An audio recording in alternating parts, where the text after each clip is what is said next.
एक बहुत ही वैभवशाली साम्राज्य था जहां के राजा के शाही बागीचे में प्रकृति का सबसे अनमोल चमत्कार मौजूद था। शुद्ध सोने के आमों से लदा एक जादुई पेड़। दिन की रोशनी में तो ये पेड़ महल की शान बढ़ाता था, लेकिन हर बीतती रात अपने साथ ही गहरा रहस्य लेकर आती थी, क्योंकि हर सुबह सूरज की पहली किरण के साथ पेड़ से एक कीमती सोने का आम रहस्यमयी तरीके से गायब मिलता था। सोने का पेड़ को सैनिक रखवाली करते थे।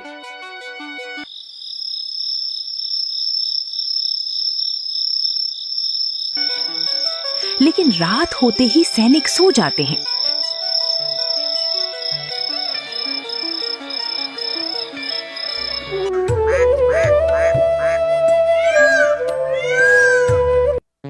सुबह जब सोने के पेड़ के आम को गिना जाता है तो एक सोने का आम कम हो जाता है।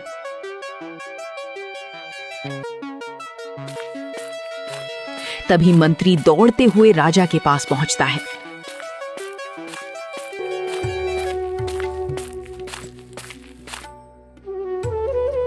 राजा साहब, बगीचे से एक सोने का आम गायब है। क्या पहरेदार क्या कर रहे थे? सोने का आम कौन चुरा सकता है? पहरेदारों को बुलाओ। रखवाली करने वाले सैनिकों को बुलाया जाता है। पहरेदार, तुम लोग रात को क्या कर रहे थे? हमारे बगीचे से एक सोने का आम कैसे गायब हो गया? पता नहीं महाराज, हम लोग तो रात भर बगीचे का रखवाली कर रहे थे। पता नहीं आम कौन चुरा कर ले गया। ठीक है, मैं तुम दोनों को एक मौका देता हूं। अगर अगले दिन आम गायब हुआ तो हाथी के पैरों तले तुम दोनों का सिर कुचलवा देंगे।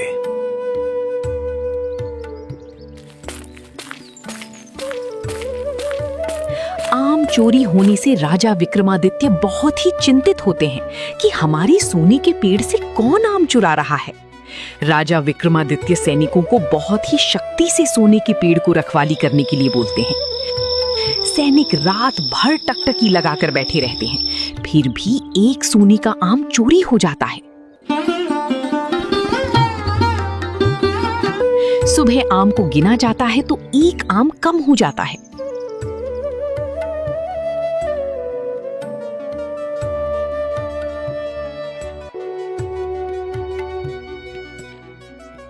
महाराज, आज भी बगीचे से एक सोने का आम गायब है। क्या आज भी सोने का एक आम गायब है? ये हमारे राज्य में क्या हो रहा है? कौन है गुस्ताख जो हमारे बगीचे के सोने का आम चुरा रहा है? पहरेदार क्या कर रहे थे?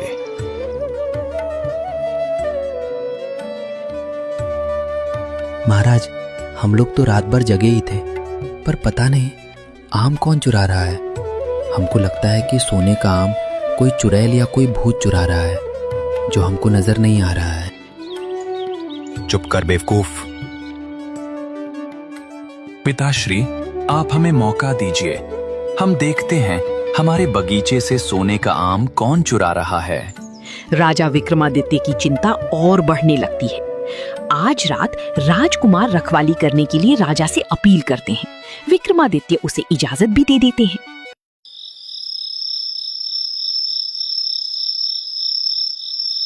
जब रात होती है तो राजकुमार बगीचे में सोने के आम को रखवाली करने लगते हैं।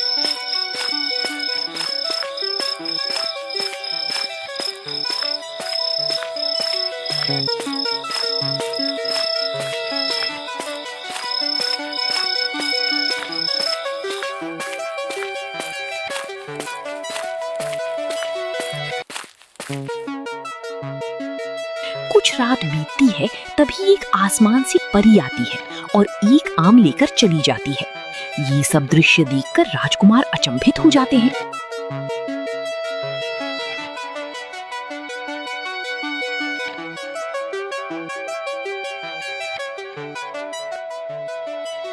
तो यही परी हमारे बगीचे के आम ले जा रही है।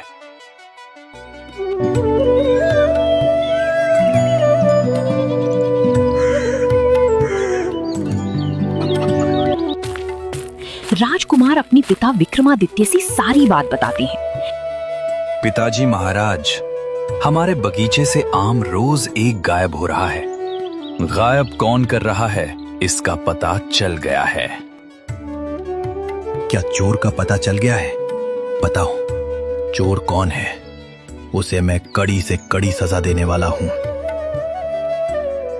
पिताजी महाराज, चोर का पता तो चल गया है, लेकिन उसे सजा देना इतना आसान नहीं है, क्योंकि वो एक परी है जो हर रोज रात को आती है और एक सोने का आम लेकर चली जाती है।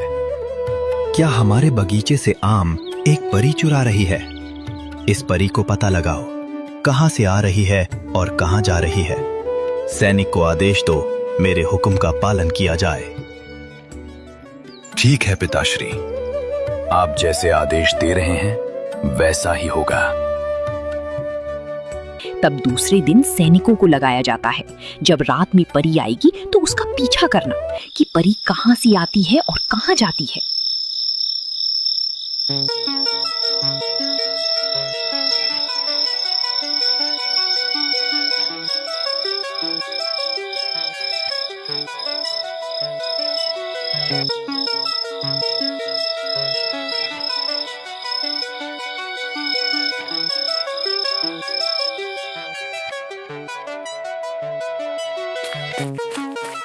जब परी आती है और आम लेकर जाने लगती है, तब सैनिक उसके पीछे पीछे दौड़ने लगते हैं।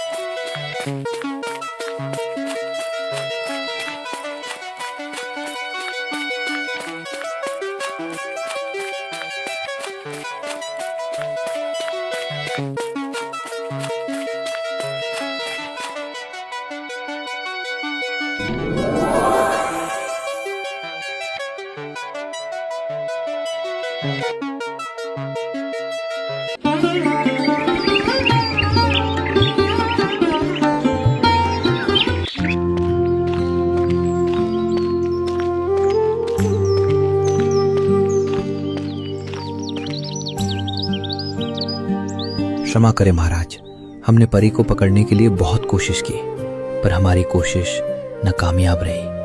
परी का पीछा करते हुए जा रहे थे, तभी परी आसमान में गायब हो गई। तुम लोगों का मनहूस शक्ल देखकर ही हमको पता चल गया था तुम इस कार्य में असफल हो। मुझे हर हाल में परी चाहिए। क्षमा करें महाराज, लेकिन परी को पकड़ना बहुत ही मुश्किल काम है। परी को पकड़ने के लिए कोई और रास्ता ढूंढना पड़ेगा। मैं कुछ सुनना नहीं चाहता हूं। मुझे किसी भी हाल में परी चाहिए, नहीं तो मैं तुम लोगों को कड़ी से कड़ी सजा दूंगा। शांत पिताजी महाराज, ये काम हमको सौंप दीजिए। मैं किसी भी हाल में परी को ढूंढ कर लाऊंगा, ये राजकुमार का वचन है।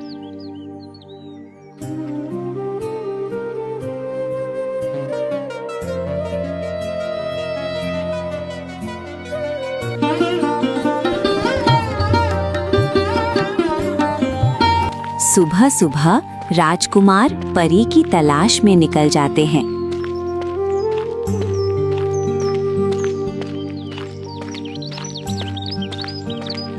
सारा दिन परी की तलाश में इधर उधर भटकते रहते हैं।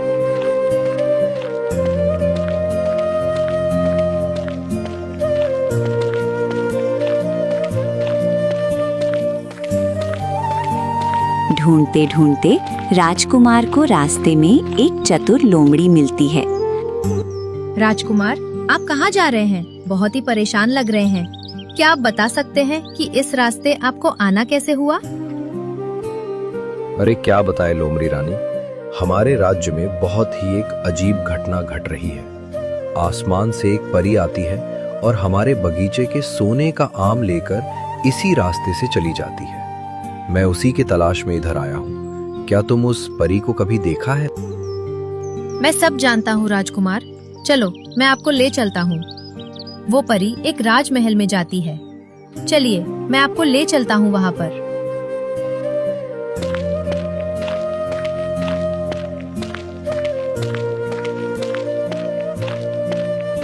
राजकुमार और चतुर लोमड़ी दोनों राजमहल की ओर निकल पड़ते हैं।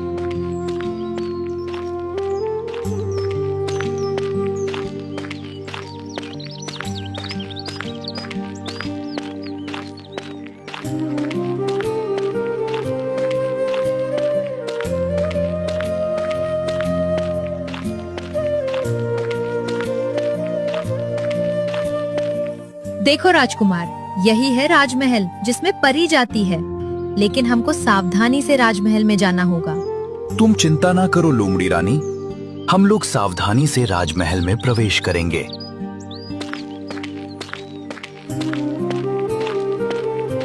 राजकुमार और चतुर लोमड़ी जब महल के अंदर जाते हैं, मम्मी प्लीज मुझे बाहर निकालो, मम्मी प्लीज। घबराओ मत गुड़िया रानी, मैं तुमको जल्द ही इन जालिमों से छुड़ा लूंगी। बस कुछ दिनों की बात तो है। देखते हैं कि परी की पुत्री को कैद कर रखे है और परी फूट फूट कर रो रही है। तुम लोग कौन हो भाई? इस राज्य के तो नहीं लगते। तुम किस लिए आए हो? पहले चोरी फिर सीना जोरी। मैं उसी राज्य से आया हूँ जहाँ से हर रोज तुम सोने के आम चुराती हो। मैं तुमको पकड़ने आया हूँ। तुम सोने का आम क्यों चुरा रही थी? क्षमा करे राजकुमार, सोने का आम मैं अपनी खुशी के लिए नहीं चुराती हूँ, बल्कि इन जालिमों ने मेरी बेटी को कैद कर लिया है। इसको छुड़ाने के लिए ये सब काम कर रही हूँ। राजकुमार मुझे क्षमा करे। अरे रे, एक और मुसीबत। मैं तुमको क्षमा कर रहा हूँ परी, लेकिन तुम्हारी बेटी को छुड़ाने के लिए क्या करना होगा?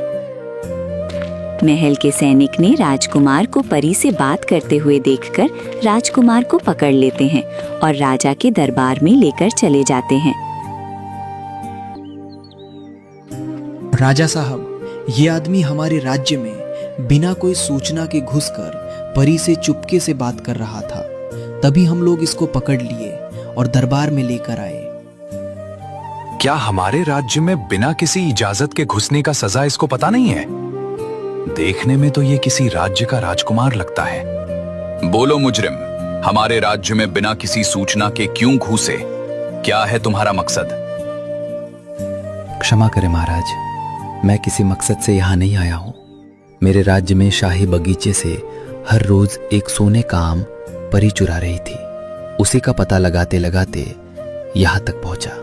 ओह, तो ये बात है। तो परी के बारे में तुम्हारा क्या विचार है? किसी निर्दोष को कैद करके रखना महापाप है महाराज।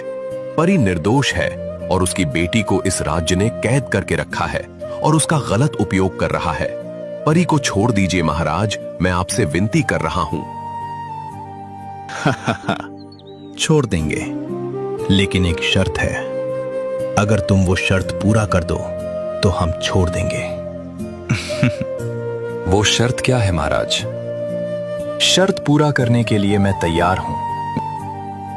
यहां से 5 कोस दूर एक सुंदर सा राज्य है। उसमें एक सोने का घोड़ा रहता है।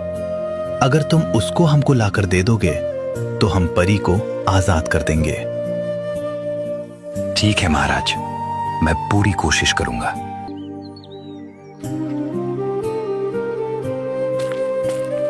राजकुमार की मुश्किलें दिन पर दिन बढ़ती जा रही थी। एक चुनौती खत्म ही नहीं होती, तभी दूसरा मुसीबत खड़ी हो जाती है। क्या हुआ राजकुमार? बहुत चिंतित लग रहे हैं, क्या बात है? क्या बताएं लोमड़ी रानी, एक और मुसीबत खड़ी हो गई है। राजकुमार चतुर लोमड़ी को सारा बात बता देते हैं। राजकुमार और चतुर लोमड़ी दूसरे राज्य को ढूंढते ढूंढते आखिरकार उन लोगों को राज्य मिल ही जाता है। राजकुमार और चतुर लोमड़ी चुपके से राजमहल के अंदर प्रवेश करते हैं। राजकुमार, यही सोने का घोड़ा है, देख रहे हो कितना सुंदर है। देख रहा हूं लोमड़ी रानी, ऐसा घोड़ा मैं अपने जीवन में कभी नहीं देखा है। वाकई अद्भुत घोड़ा है। राजकुमार और चतुर लोमड़ी सोने का घोड़ा को देख ही रहे थे, तभी राज्य के सैनिक आकर राजकुमार को पकड़ लेते हैं और फिर राजा के सामने पेश करते हैं। महाराज, ये आदमी हमारे शाही घोड़े के पास खड़ा था लगता है घोड़े चुराने का योजना बना रहा था। तभी हम लोगों ने इसको पकड़ लिया और दरबार में लाए। जो लोग हमारे शाही घोड़े के तरफ आंख उठाकर भी देखा तो उसका आंख निकाल लेते हैं। लगता है इसको हमारे शक्ति का अंदाजा नहीं है। ये आदमी तो हमारे राज्य का नहीं लगता। क्षमा करें महाराज, मैं बहुत ही धर्म संकट में फंस गया हूं। धर्म संकट? कैसा धर्म संकट में फंस गए हो? साफ साफ बताओ। हमारे राज्य में किस मकसद से आए हो? महाराज, मैं हर रोज एक नई मुसीबत में फंस जाता हूं। राजकुमार राजा को सारी बात बता देते हैं और राजा कुछ देर सोचने के बाद राजकुमार के सामने एक शर्त रख देते हैं। चलो ठीक है, मैं शाही सोने का घोड़ा तो तुमको दे दूंगा, लेकिन एक शर्त है। वो शर्त क्या है महाराज? मैं हर शर्त मानने के लिए तैयार हूं। कृपया अपना शर्त बताएं। तो शर्त ये है, हमारे राजमहल के रास्ते में एक पहाड़ है। अगर तुम उस पहाड़ को तोड़कर रास्ता बना दोगे तो मैं तुमको शाही घोड़े को दे दूंगा। शर्त मुझे मंजूर है महाराज।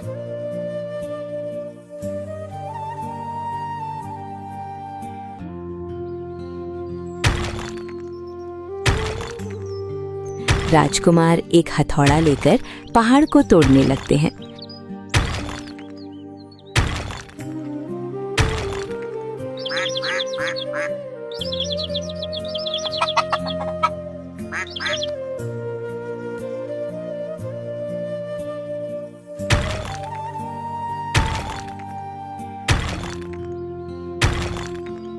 पहाड़ को तोड़ते तोड़ते कई दिन और रात बीत चुकी थी, लेकिन राजकुमार का हथौड़ा रुकने का नाम नहीं ले रहा था।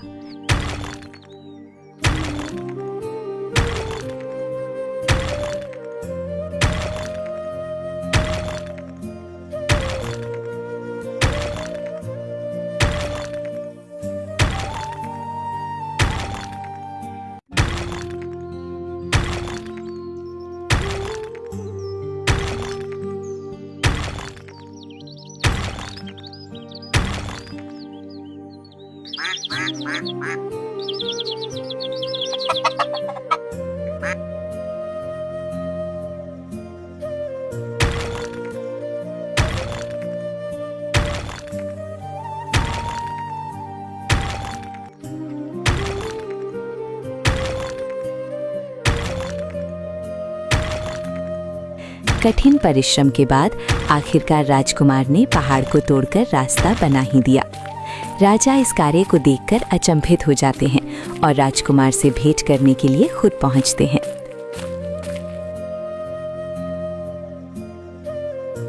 हे वीर, तुमने केवल पत्थरों को नहीं तोड़ा, बल्कि अपनी दृढ़ इच्छा को संभव कर दिखाया है। जहां लोगों को सिर्फ एक रुकावट दिखती थी, वहां तुमने अपनी मेहनत से प्रगति का मार्ग बना दिया। तुम्हारी ये लगन इस पूरे राज्य के लिए एक मिसाल है। महाराज, मैं तो एक तुच्छ इंसान हूं। बस किसी की जान बचाने के लिए ये सब करना पड़ा।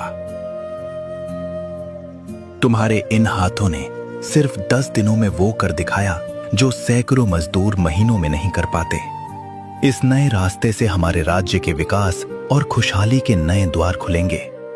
तुम्हारी ये कड़ी मेहनत इतिहास के पन्नों में स्वर्ण अक्षरों से लिखी जाएगी। इतना प्रशंसा करके मुझे शर्मिंदा ना करे महाराज। राजकुमार, तुमने अपनी वीरता और अटूट संकल्प से न केवल इस पहाड़ को झुकाया है, बल्कि मेरा दिल भी जीत लिया है। तुम्हारी इसी योग्यता को देखते हुए मैं अपनी प्राणों से प्यारी पुत्री का हाथ तुम्हारे हाथों में सौंपता हूं। साथ ही हमारे राज्य की शान, ये शाही सोने का घोड़ा आज से तुम्हारा हुआ। तुम दोनों की जोड़ी इस राज्य का गौरव बढ़ाए। यह तो आपकी महानता है महाराज कि मेरे जैसे राजकुमार को इतना योग्य समझा। मैं हमेशा आपका आभारी रहूंगा। राजा बहुत ही प्रसन्न होते हैं और सोने के घोड़े के साथ साथ अपनी पुत्री का विवाह राजकुमार से कर देते हैं। सुबह राजकुमार सोने के घोड़ा और राजकुमारी को लेकर दूसरे राज्य की ओर निकल जाते हैं।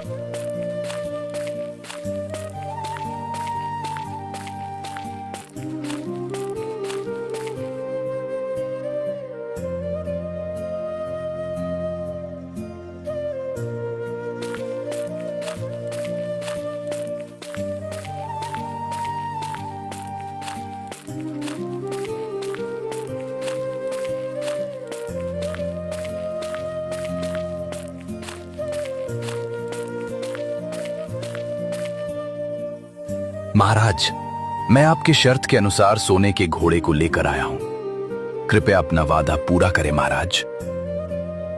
अवश्य पूरा करूंगा, लेकिन मुझे तो यकीन ही नहीं हो रहा है कि अब ये सोने का घोड़ा हमारे राज्य का शान बन गया है। आज मैं बहुत खुश हूं। बहुत सालों से इस सोने के घोड़ा पर मेरी निगाह थी। मेरा लाख कोशिश के बावजूद भी ये घोड़ा हमारे हाथ नहीं लगा। आज मैं बहुत खुश हूं।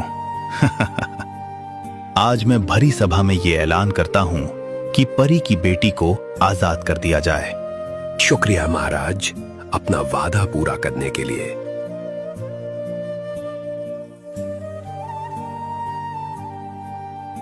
राजा ने परी के पुत्री को आजाद कर देते हैं।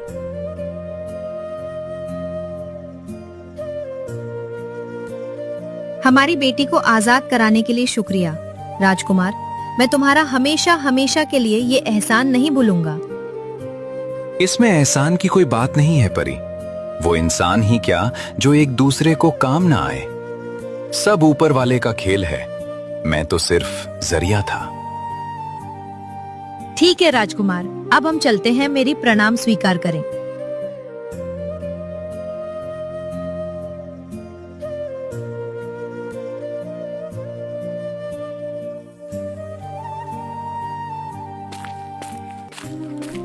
राजकुमार और राजकुमारी अपने देश लौट जाते हैं।